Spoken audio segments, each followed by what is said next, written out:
What's up, man?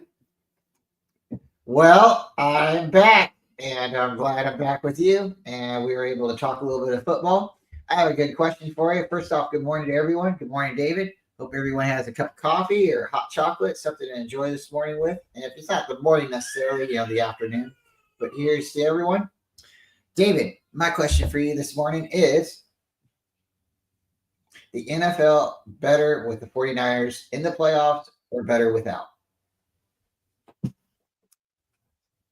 I think it's better with the 49ers in the playoffs.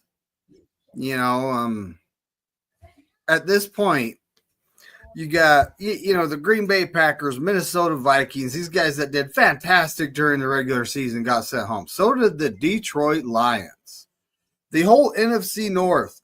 Ooh, there's some good quarterbacks. That's the best QB division. Okay, those guys did not do well in the playoffs against real teams. Okay, NFL, pay attention here. And shout out to all these analysis who said last year, all these quarterbacks are better than Brock Purdy. Well, all those quarterbacks you named are sitting on the couch. Okay. They're on the couch. They're hanging out with Purdy. They're all drinking a beer,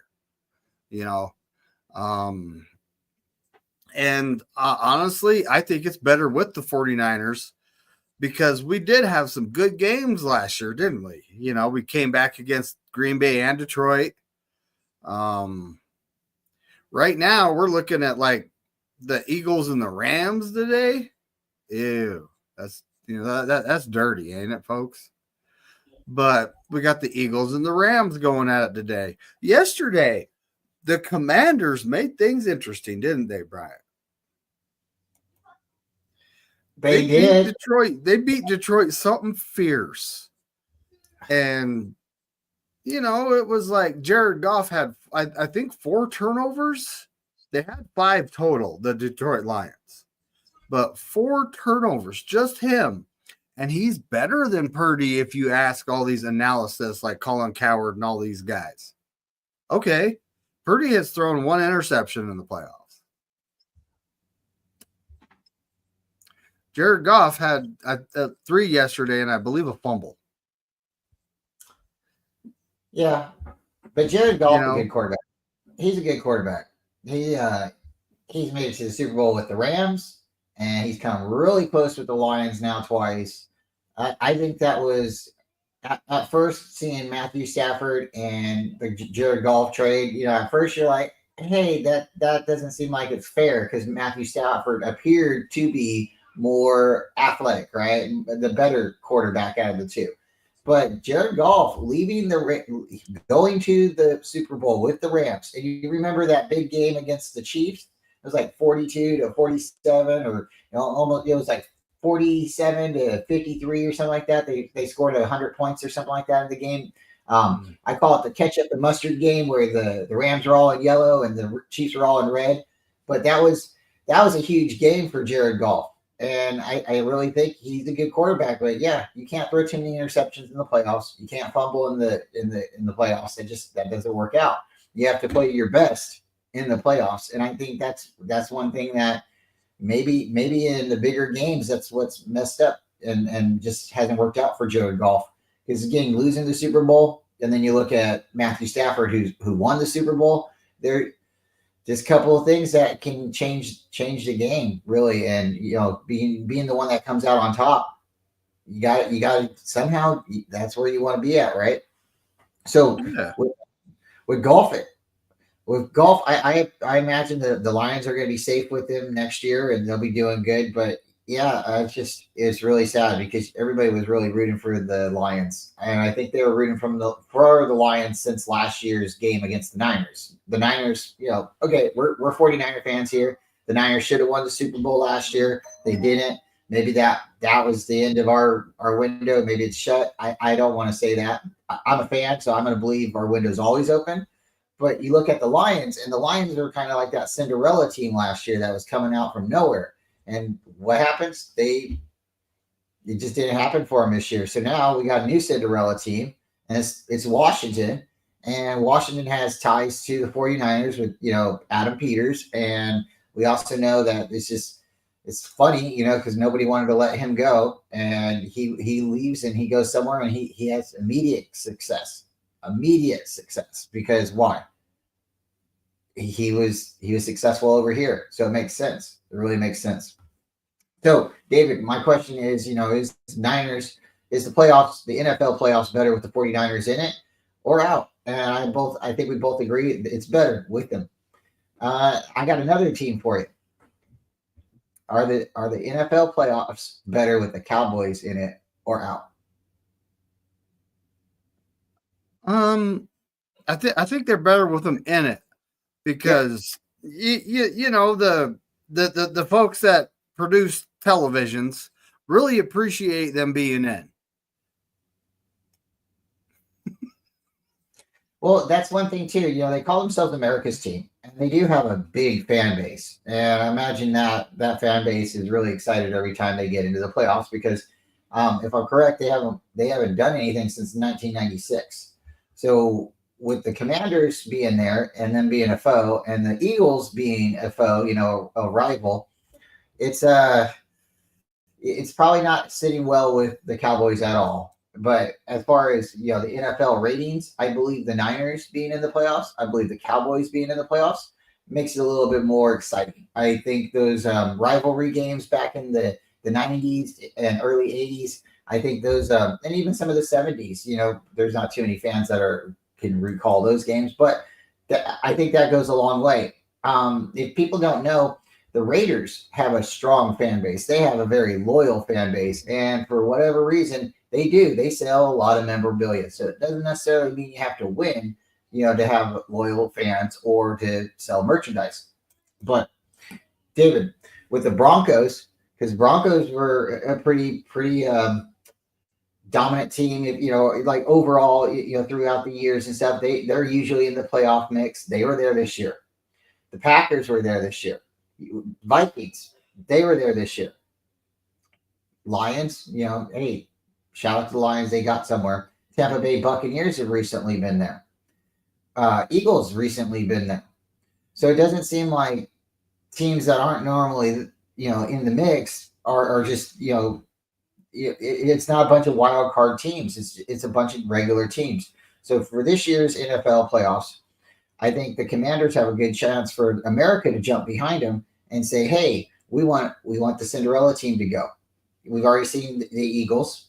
We've seen what they can do. And if it's another Eagle Kansas City Super Bowl, I think the NFL has a big chance on losing some ratings. The only thing that they would have going for them is the potential possibility of Mahomes winning a third chip in a row, being the first team to three-peat, and then going on and seeing Kelsey and Taylor Swift at the end of the Super Bowl with the fireworks getting married, right? That's what America wants, right?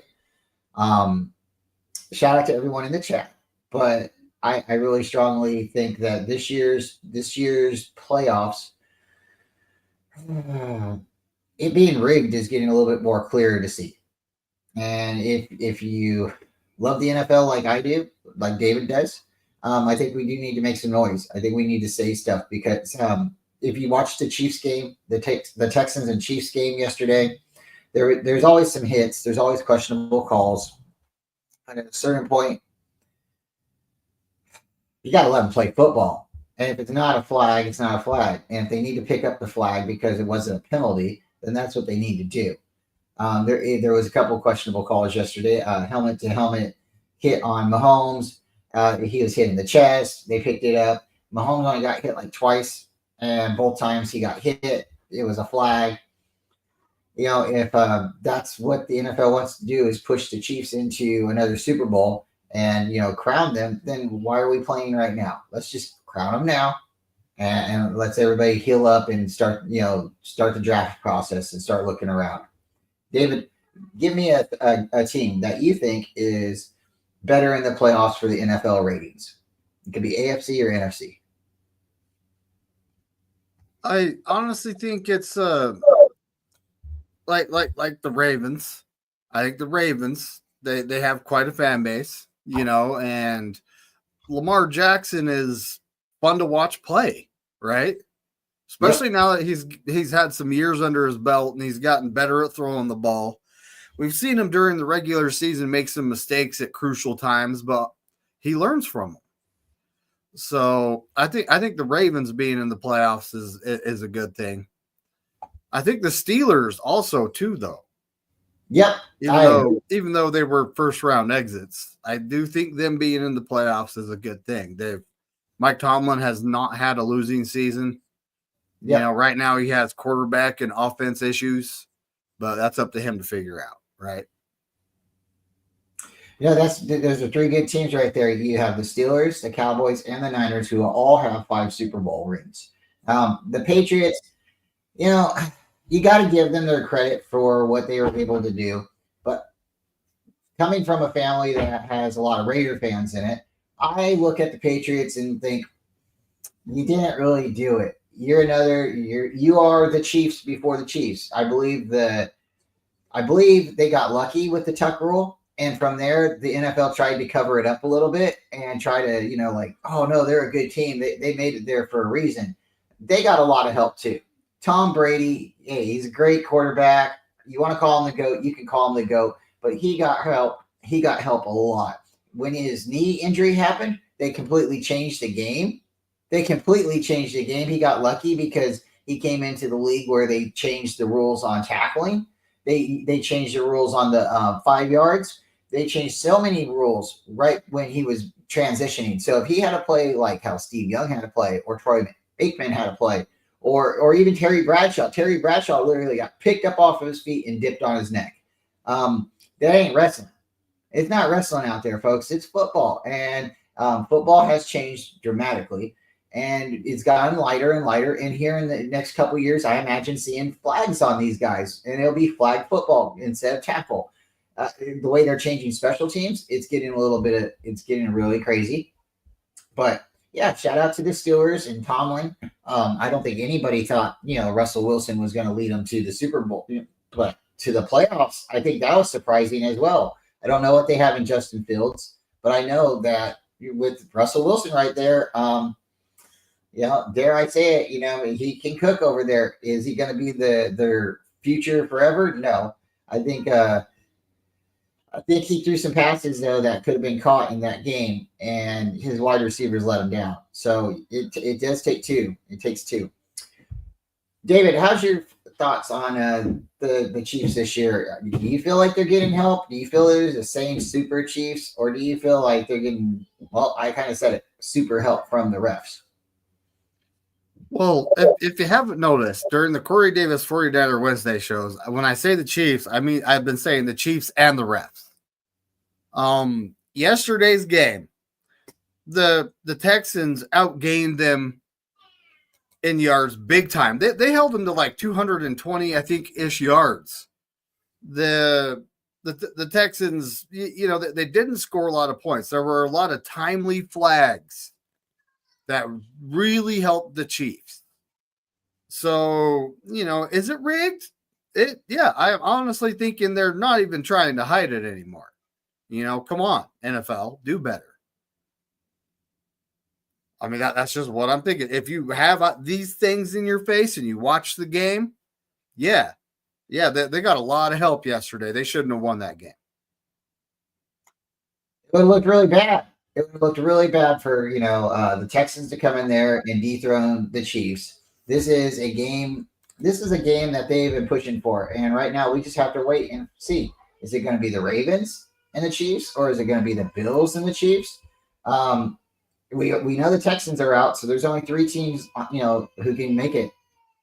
And at this point, could it be the Ravens and the Bills going up against each other?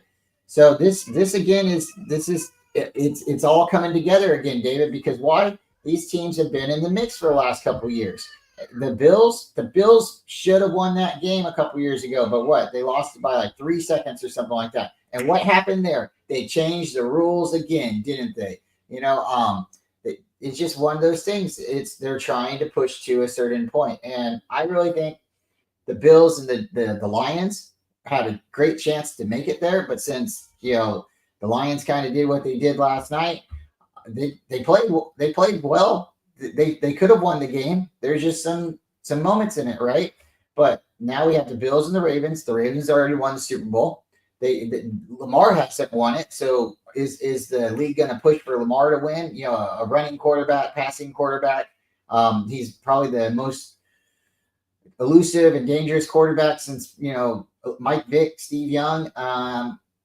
Guy's really talented. So eventually, you would expect him to win the Super Bowl. We both have talked about how quarterbacks kind of need 7 years to get it right. We got Buffalo now. Is this Josh Allen's year? Is the Bills ever going to do it? And if they do it, do they take New York? And are they the true New York football team now? Right? Yes. Right. I just think you got two quarterbacks, and excluding Mahomes, that have raw talent that's been really honed in. They are really good athletes. Both of them can make it to the Super Bowl and win it. But you got Mahomes right there. So is the NFL going to let another team in there and have a chance at it, or are they going to just crown the Chiefs now? Three-peaters. Three-peaters are cheaters. I don't know if I stuttered there, but that's why Roger Craig's not in the NFL, the Hall of Fame, because of the three-peat. So it's sad, but I don't want to say it's entirely. I'd like to say they still have a chance. That's why they play the game, right? But yeah, you go back and you look at that game yesterday, the Texans and Chiefs game. You're like, if the NFL stays out of it, Kansas City is on the couch with us. And I'm honestly hoping that they stay out of the next game the Chiefs play, because, the Bills, I think the Ravens might be more of a complete team right now than the Bills are. When it comes to running the ball, Kansas City couldn't stop the run versus the Texans. The Texans were running the ball very well against them. So if they go up against the Ravens, that's not going to be favoring the Chiefs. But then again, it all depends on the league staying out of it. Stay out of it. Let the best team win. Who cares about the story? If you guys want parity in the league, why are you letting the Chiefs win it every year? What's that going to do for all the other fans and all the other fan bases? Are you trying to build a fan base for the Chiefs? Well, you've already done that. So it's time to move on. I personally don't like seeing the same team in it every year. I mean, really, this is a league. There's 32 teams. If it's all about the Chiefs every year, then what's the point of even playing the season? Just hand them the Super Bowl trophy. Yeah. And for what reason, David? Why is the dramatic swing? Why has Andy Reid become the favorite in the NFL? He was in Philadelphia. He got the Eagles to the NFC Championship, 4 times in a row, 5 times in a row or something. They went to the Super Bowl. Couldn't get done. They lost it to the New England Patriots. Remember T.O. running out there with his broken leg, trying to play, and even he tried, right? So it's like, I just then you get Andy Reid with Alex Smith. He totally changes Alex Smith. Shows everybody Alex Smith can play quarterback. They were in the playoffs a couple of years in a row, and then you go and get Patrick Mahomes, and something there happens. It's something definitely happened, and somebody made somebody mad. That's for sure. At this point, I want to see a good game. I want to see a good NFC Championship, an AFC Championship game. David, if you have to choose right now, or you can pick, does it really matter if it's the Eagles and the Redskins, or the Eagles and I'm sorry, I'm thinking of the other teams, the Rams? I kind of want to see anybody but the Rams. And as far as it goes on the AFC, I kind of want to see anybody but the Chiefs. Same here. It's like the Eagles and the Rams. I don't want either of them to win it. So I'm a big Commanders fan right now. Yeah, temporarily.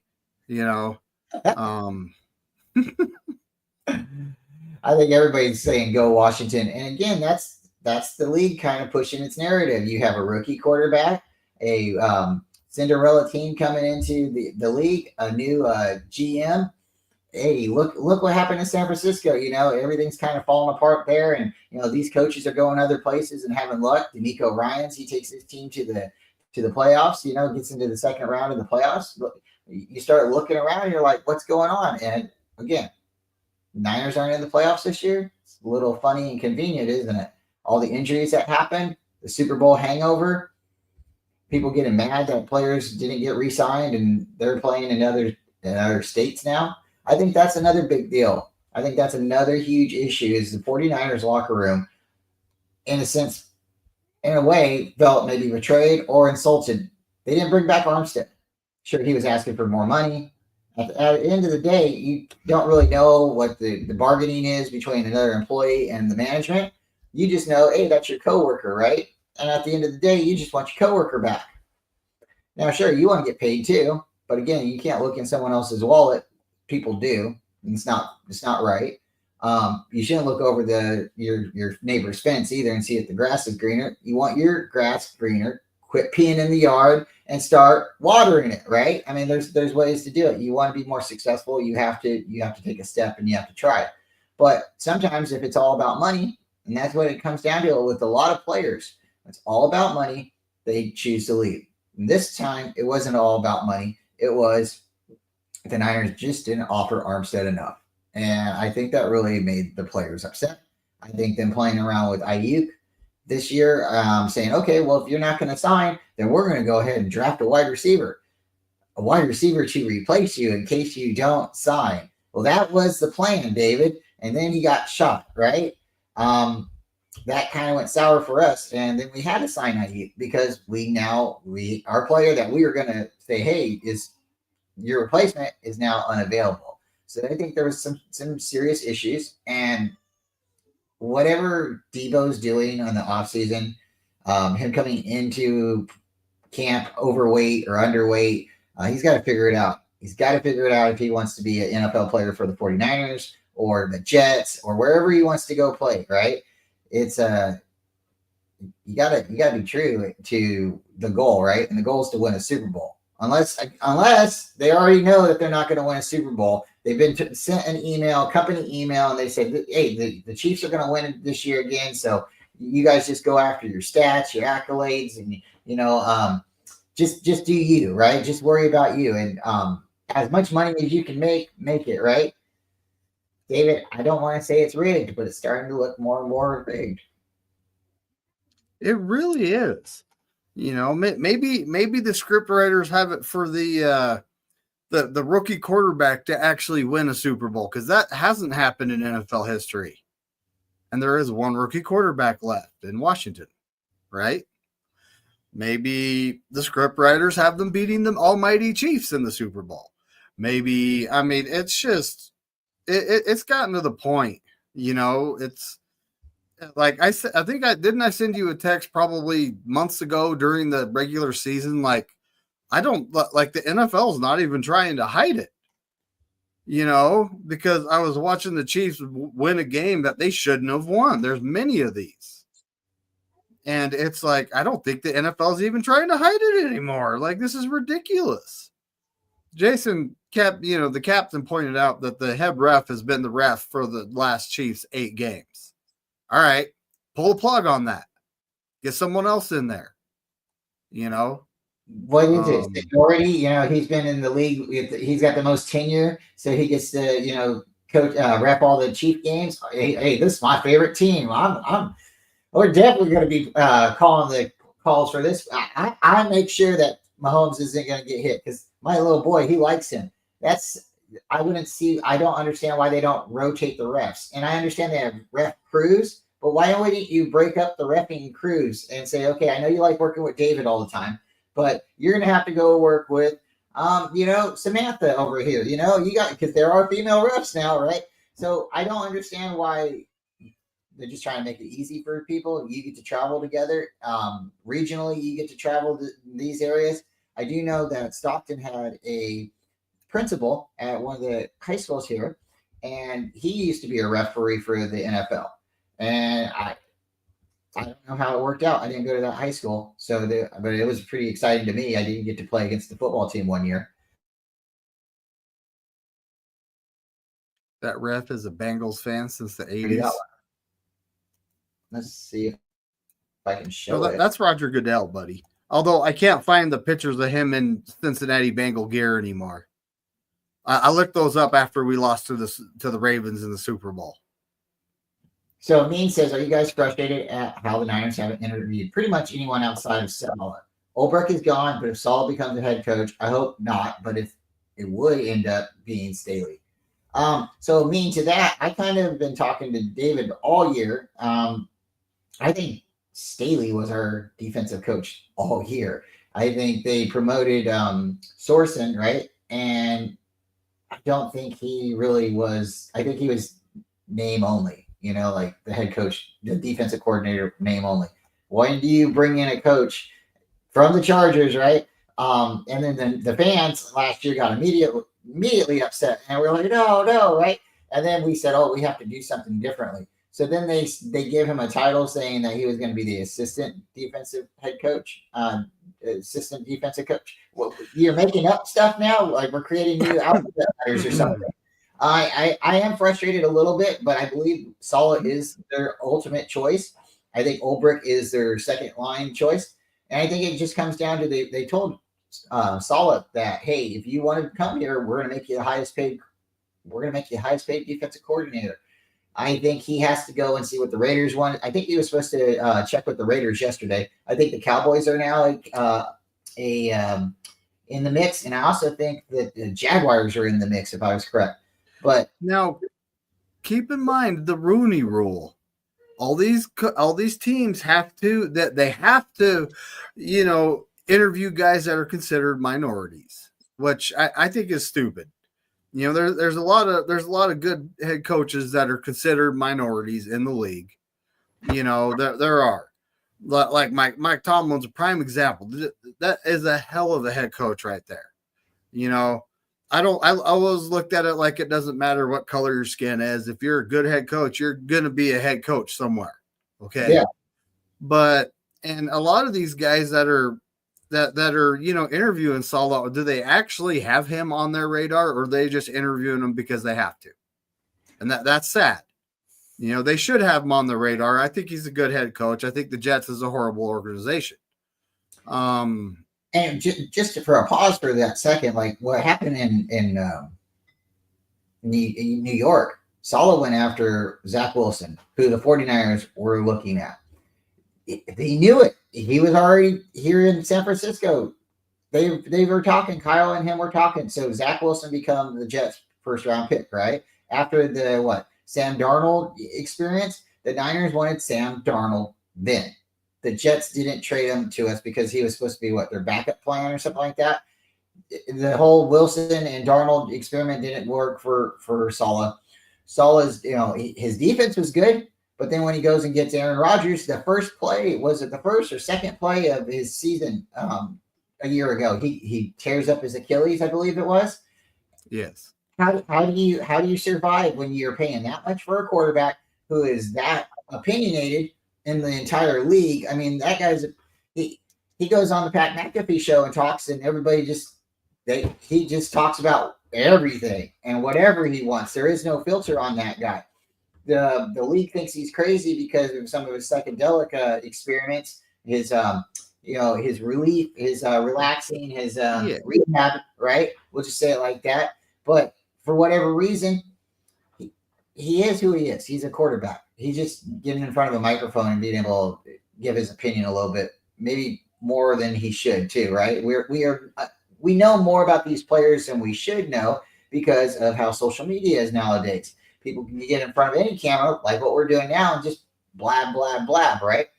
So some people have sit back and said, I don't want Aaron Rodgers on our team. He would culturally wreck our team. He would do this and this, and we would be in. So at this point now, it appears that he has wrecked the Jets from what the Jets were, what they were before he got there. And now, he's cost how many people jobs in New York, and Saleh is a factor of that because they let him go. I don't think it was right that they let him go. I think they should have given Saleh a little bit more time, but you let him go. And now what's his options? He's going to go to another team and try to be their head coach and do what? Pick a rookie quarterback and run him into the ground. pick a veteran quarterback, let him get hurt, and then put his hands up in the air. There's certain things that are out of your control, but they still go on your track record, And I think he really does want to come back to the 49ers, but I think what you said with the Rooney rule makes sense because now he's going to these other teams and it looks good for these other teams. So he's kind of doing the NFL a favor by going for these interviews. And who knows, maybe they give him a better offer than what the Niners are, but I believe the Niners are offering him like $5 million to be the defensive coordinator again. I don't think that's too bad. That's really not bad. But the thing about Saleh is, what's he going to be here for a year? I mean, it comes to a certain point in time where you got to find a long-term, solution. A guy that has been head coach and it hasn't worked out, and he just wants to be defensive coordinator somewhere, And I mean, when it comes to our current coordinator situation, when we hired Joe Staley, you remember me asking the question, "What's this guy do here?" I'm still asking. I'm still asking, what does this guy do here? And, it's like the offensive coordinator for the 49ers. Is there a point in actually putting someone in that position? Because Kyle's going to call the plays, and I've been a big fan of him getting someone he trusts in that position, letting them do their job and just being the head coach. I've been kind of a fan of that prospect there. I want to see Kyle just be head coach and let someone else do the play calling. Let someone else run the offense. There are times where he's overthinking himself and he's like, okay, I'm going to do what they're not expecting, but then it doesn't work out. And it's like, just do what they're expecting because that's been working out. They haven't been able to stop it, right? Like in the Super Bowl versus the Chiefs. We come out after halftime, passing the ball around like we're a passing team. And we're a run first team. But he's passing. We had 3 drives in a row that were 3 and out. Didn't do anything with it. And we just passed the ball around. It's like, bro, like the run's working. Keep running the ball. There was moments in the game, several games, looking back on, this is going to be his 8th season going with the Niners. There's been several moments, he's created a organization, a franchise, or, he's created a culture. He's got a regime. He's got a lot of coordinators came together. We've had people come and go, but it's been decisions that he's made that's hurt us in the past, hurt us in crucial moments, saying you didn't know what the NFL rules were for overtime. You're supposed to know the rules. You're supposed to know the rules. Like you said, to come out passing the ball, to stop running the ball in the first Super Bowl and let Jimmy, try to start throwing it around too, to not get George Kittle involved, to stop using Debo in the Super Bowl because you don't want him to become the MVP. Like there were several moments that's been like clear that it seems that it's almost like favoritism.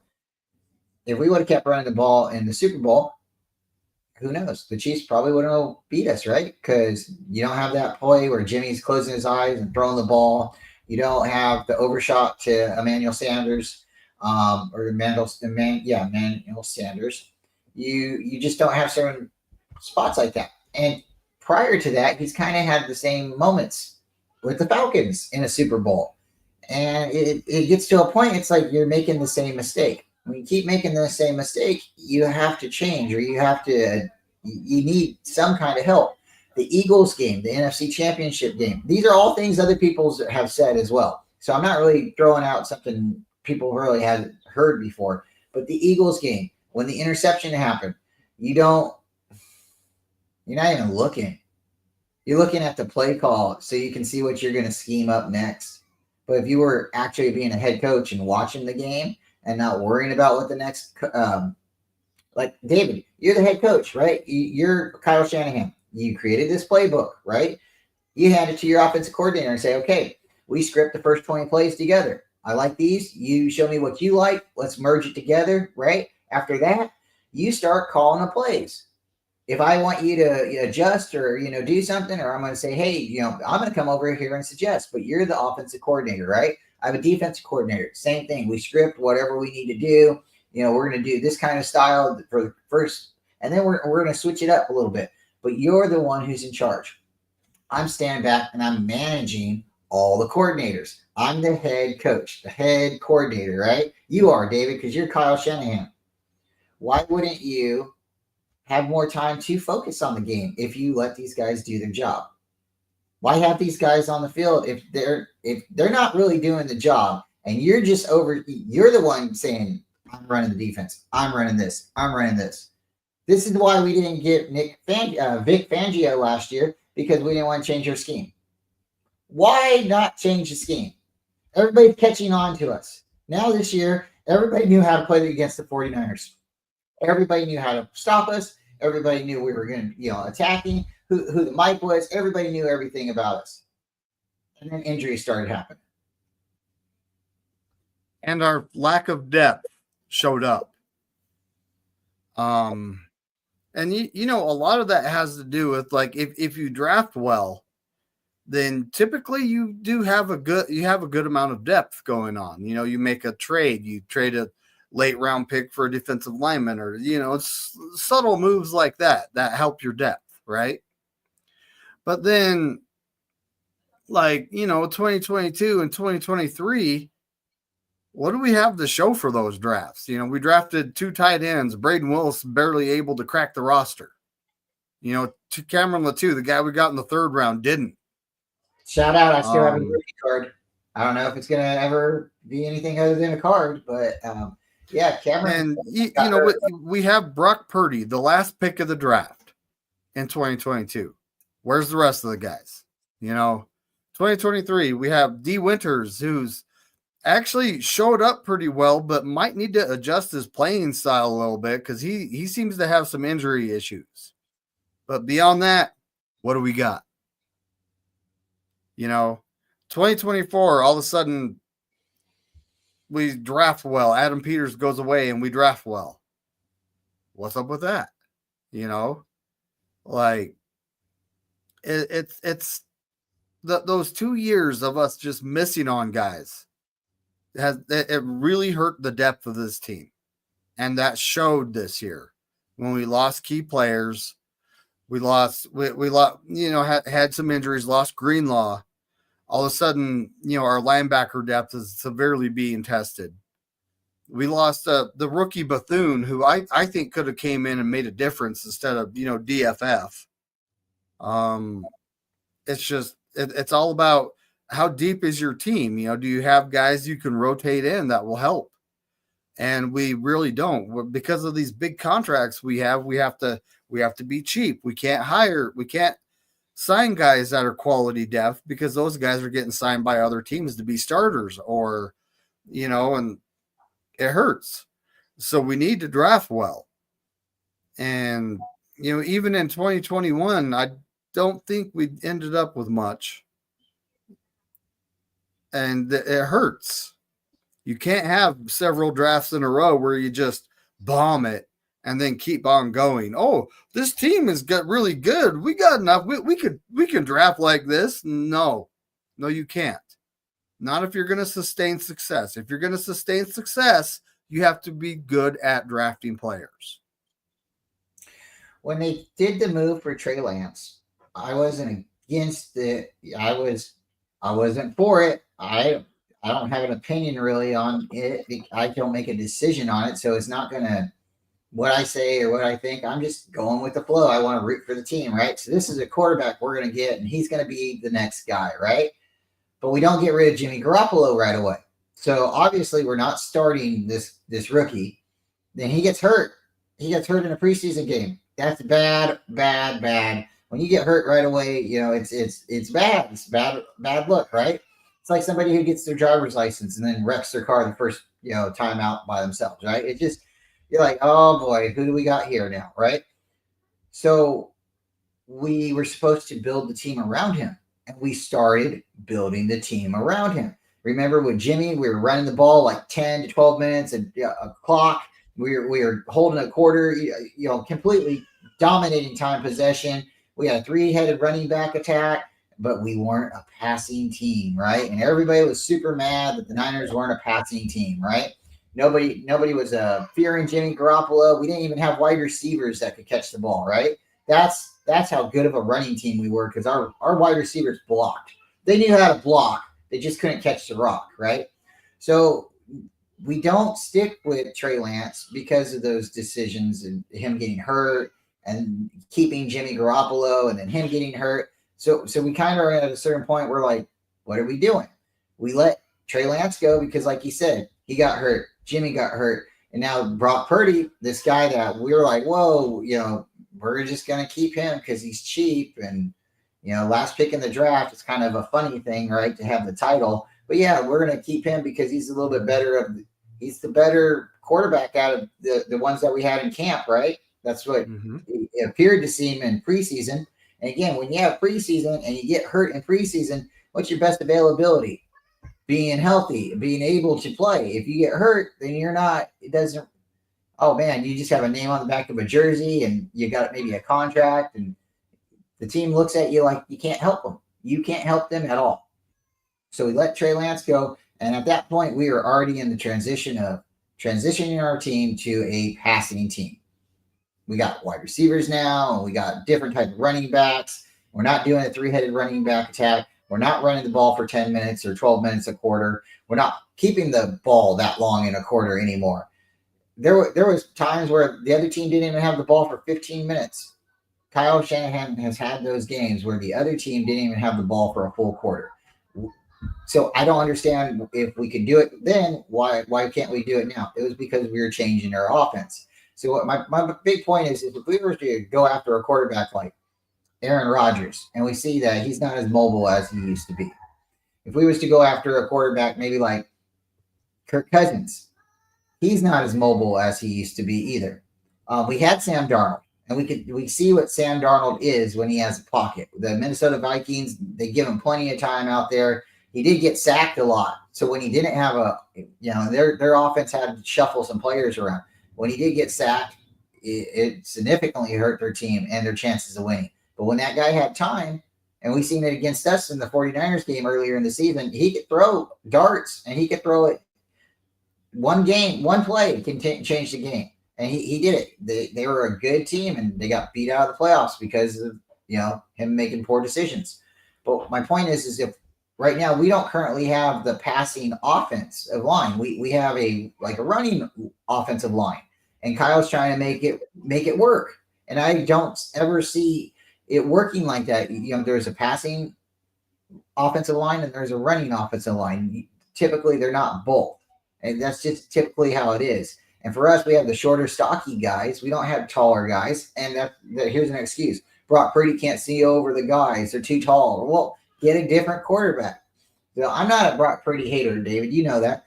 But with him having another elbow injury, or if this is a fake elbow injury or whatever,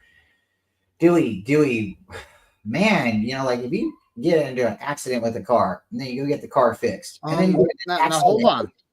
Now, is this injury caused by them not being able to block up front? But it doesn't matter. David, you get into an accident with the car, right? You get your car fixed. And then you get into an accident again. But it was because the tire picked up a nail the other day, right? You can't avoid that. But then you get into another accident and you get the car fixed. And then you get into another accident again. How much do you love that car? Or is it time to say, no, we're not going to get the premium insurance on it. That car's falling apart. We're going to just try to keep it going down the road as long as we can. David, are you in favor of signing Brock Purdy to a long-term contract? Before you answer, I'm going to tell you, I'm not. I'm actually now when it comes to Brock Purdy, I'm going to say he's been on the field more than James. And if you put an offensive line in front of him that will protect him, the chances of him being injured drastically drop. If we keep Jake Brindle, Aaron Banks, Colton McKivitz, these guys that, have problems even stopping a defensive lineman, then yeah, we're going to have quarterback problems no matter who's back there. But at this point in time, it took Kyle 6 years to find Brock. He's in his 8th season now. And it's like, do we really want to go through that again? The quarterback search. I don't. I would rather sign him long term. Let's get some guys up front that can actually protect him and, move forward. So this is, I think, our biggest problem for the 49ers. I believe the 49ers fans make so much noise that the office kind of listens to them. We go back to like my statement earlier with Brandon Staley. He was supposed to be the defensive coordinator this year, but us fans made so much noise. They said, oh, maybe we shouldn't do that. We made so much noise about getting Kirk Cousins. Oh, we don't want Kirk Cousins, right? We don't want Sam Darnold. How many other players have we? We don't want Tom Brady. We don't want Aaron Rodgers. David, if we would have had Sam Darnold at the beginning of his career, we might have a Super Bowl right now. If we would have got Tom Brady at the end of his year, we might have 4 Super Bowls with Tom Brady. Aaron Rodgers, if he would have came to us 4 years ago, we'd be sitting probably with 4 Super Bowls. There's a certain point where I don't care what the fans want anymore. The fans are they can root for the team or not root for the team. It's not going to stop me from rooting for the team. I want a Super Bowl. And I don't really care if they bring in Kirk Cousins. I don't care if they bring in Aaron Rodgers. I want a Super Bowl. I want a quarterback who can get it done. And at this point, Brock Purdy keeps getting hurt. And we can't just stand back and say, oh, we got Tanner Mordecai or we got Joshua Dobbs who nobody else seems to want. I mean, we don't know what Tanner Mordecai has because he's a rookie, but that's where we're going to be at. We're going to be at playing a rookie next year if we get Brock Purdy hurt again. And if we pay him a bunch of money and it ties up the rest of the team, which they'll somehow, with their contracts and stuff, we got to get Mr.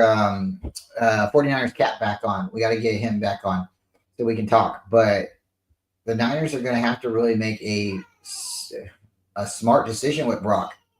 You can't keep getting hurt and then pay somebody a bunch of money. He did miss the game. He missed the game this year, and if I remember right, that hit was because of our trash O-line. And then he got like a nerve stinger in his elbow or something, and they held him out for precautionary reasons. And so it wasn't necessarily a long-term like high ankle sprain like James. He gets banged up, but if you protect him, he won't get banged up. If it's all about Kyle's philosophy. I would rather have guys that get the ball in their hands. Okay, you need a QB to get the ball in their hands, and the QB needs time. If you don't give the QB time, the QB is going to get hit and hurt. It's part of the NFL's a violent sport, right? So, and the whole going to tie up all kinds of money in Brock. Look at the quarterbacks in the playoffs right now. Josh Allen has a big contract, right? I think Jalen Hurts is $45 million a year. They're in the playoffs. Look at their team. Jared Goff, he's making some serious money. Look at the Detroit Lions. I don't think having a quick QB with a big contract is going to hamper us as long as we draft well and don't draft like we did in 2022 and 2023. On top of that, the cap does go up. It does go up every year. So that favors us, right? The Bills don't have anybody else around them. The Bills are Josh Allen. So they're paying Josh Allen to be Superman. If you watch any of the Bills games, if someone's not open, that guy turns into a running back. The Dolphins have a really expensive quarterback. They're not in the playoffs. There's 5 teams with really expensive quarterbacks that aren't in the league and in the playoffs. And it's weird because Patrick Mahomes, he's not the top quarterback paid, and he's the one who's winning everything. Jalen Hurts, yeah, he just got recently paid. He didn't make playoffs last year though. So there's I don't know. There's some weird. Well, Lamar Jackson's $50+ million this season too, though. Niners had an opportunity to try to snatch him up this year too, and everybody started screaming, "No, we don't want Lamar. We don't want Lamar. Why don't you want Lamar? You don't need anything." Okay, you take King Henry, Chris Henry, right? I like to call him King Henry. You take him off the the Ravens, and that was another player I said we should have went after. Are the Ravens still in the playoffs and the Super Bowl like they were, or the championship, or as far as they are now? I don't know. That's a pair. That's like Batman and Robin. They're paired up pretty well together. I think if you could take both of them and put them on any other team and they'd still have the same success. I don't think it's really the Ravens, the rest of the Ravens. I think it's Lamar and King Henry. But I don't think paying Brock David is the smartest thing to do right now. I really don't. And I think the Niners will do it because they're going to pay for his success that he had in the past. And isn't it about what you can do for me now, not what you did for me last week? Isn't it what don't we want to give them an incentive, right? Like, hey, you want to get paid? Well, let's get a Super Bowl, right? Let's not give you the carrot before you pull me to. You don't give the donkey the carrot, right? Like every time somebody in the 49ers gets paid, what happens? We've seen Debo fall off. We've seen Ayuk fall off. We've seen Bosa fall off. I mean, I don't know. I'm not a big fan of him. And for him to have another injury on his arm, there was reports that was a stinger. There was also reports he couldn't throw the ball. He couldn't throw the ball, and he wouldn't throw the ball in front of the media. That's how bad it was. He threw the ball one time, and it was like thrown in the dirt. It looked like Alex Smith out there. And they told him to go inside the locker room. And then we started. That was way earlier in the season, if I remember right. They were, Brock Purdy's, he's really hurt. Now, keep in mind, the media makes reports to get clicks. So they're going to say he's hurt more than the Niners are, saying just to get that attention, And yeah, the Niners are always shady about injuries. We didn't know Fred Warner had a broken ankle until what? Week 11, 12,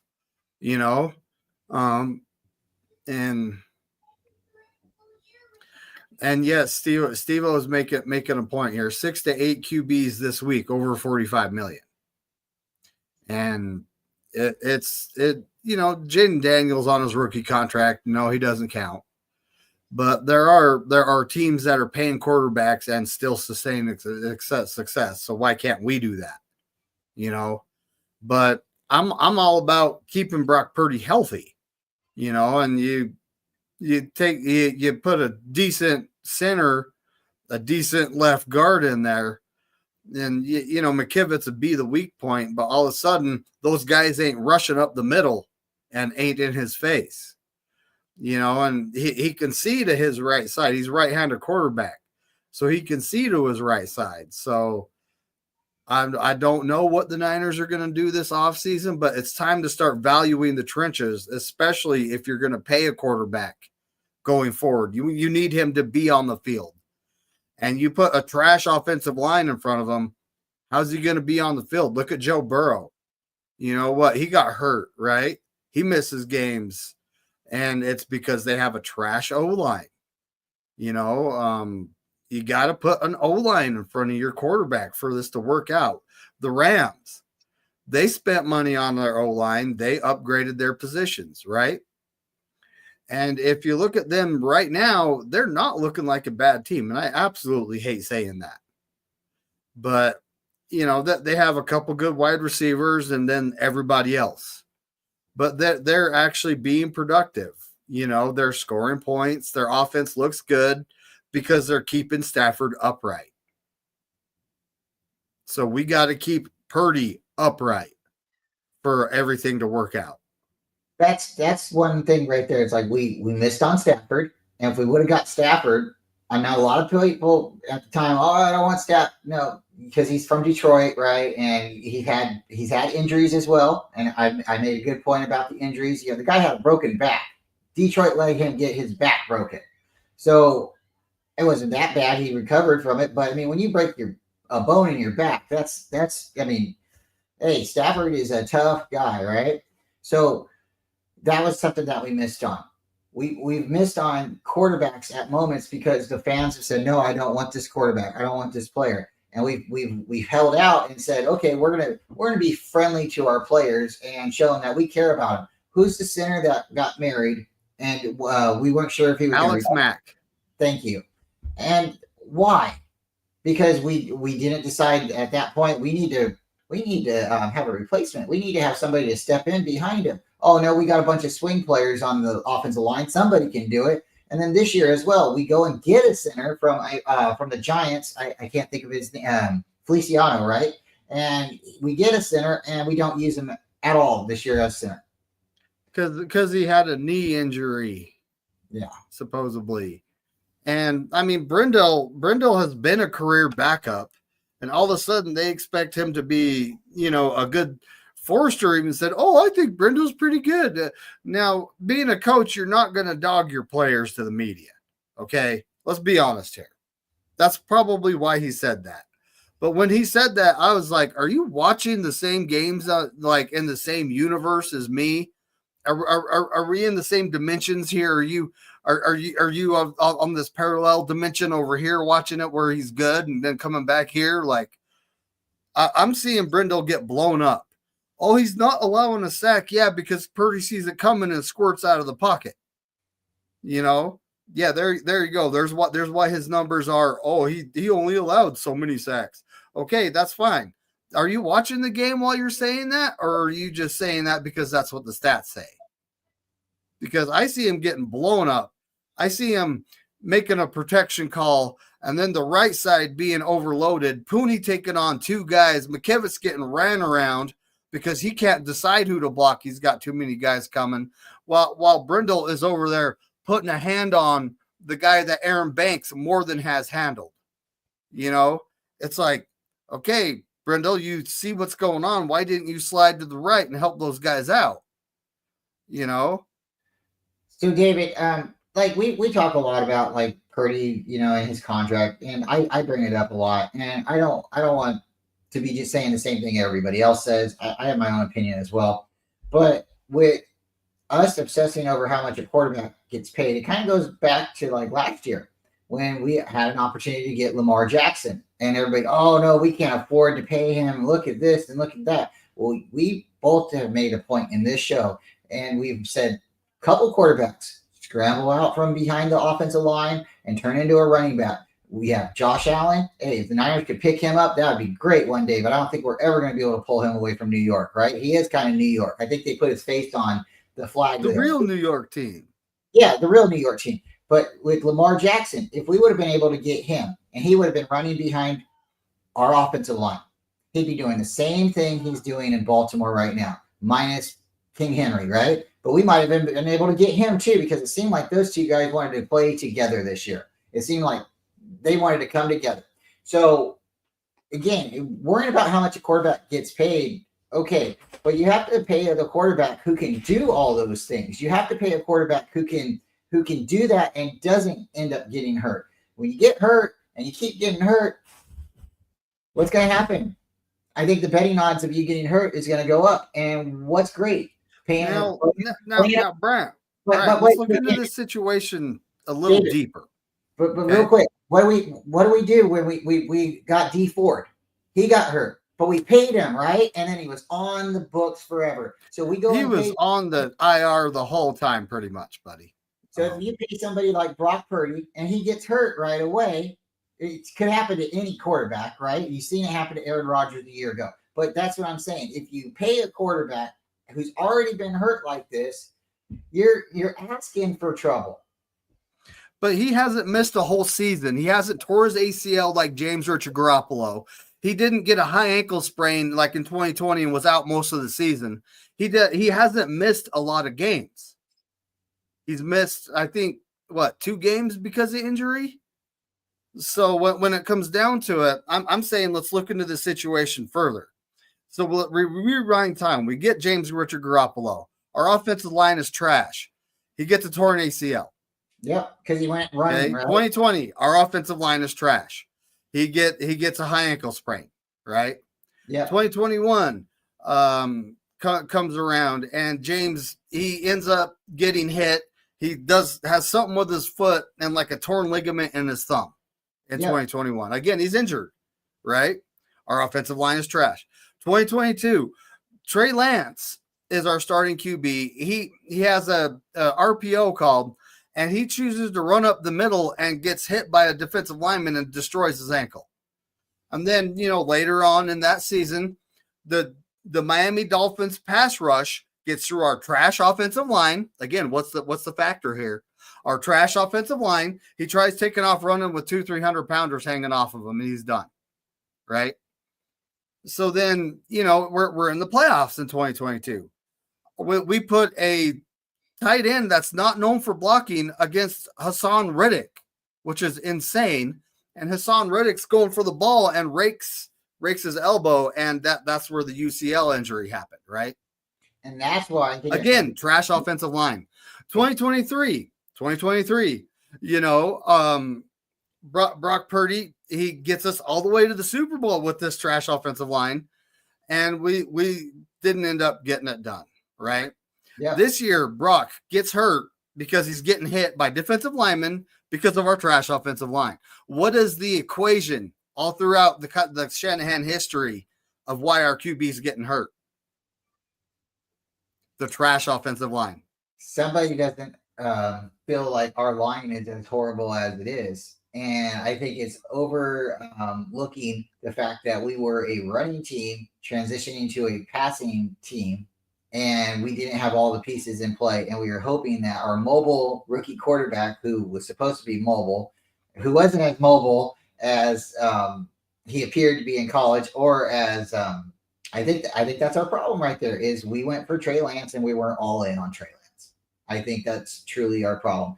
And if we would have went on all in, we would have went through his hiccups and everything that he needed to grow and mature at. But we weren't happy with how far along he was when he was with us, and we wanted something more. And we've said it a couple of times.